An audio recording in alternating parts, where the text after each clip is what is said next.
আসসালামু আলাইকুম। আলহামদুলিল্লাহ, সকালবেলা খুব সুন্দর একটি দৃশ্য দেখতে পাচ্ছি। দুটো বেলি ফুল ফুটে আছে আমার বেলকনিতে।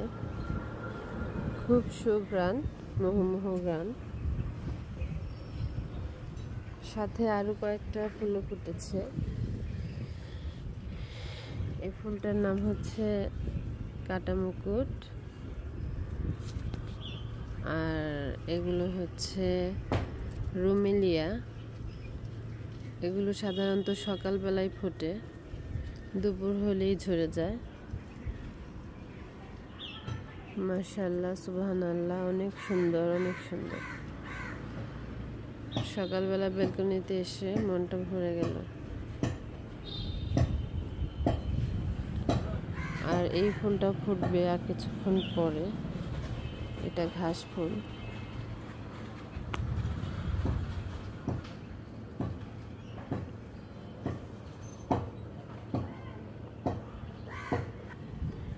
রজনীগন্ধাটাও ফুটবে, কলি হয়েছে।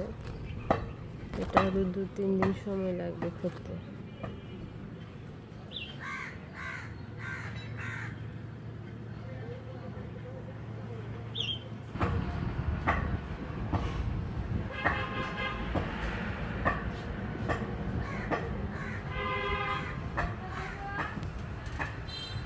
আরো ছোট ছোট অসংখ্য ফুল ফুটে রয়েছে এই গাছটা।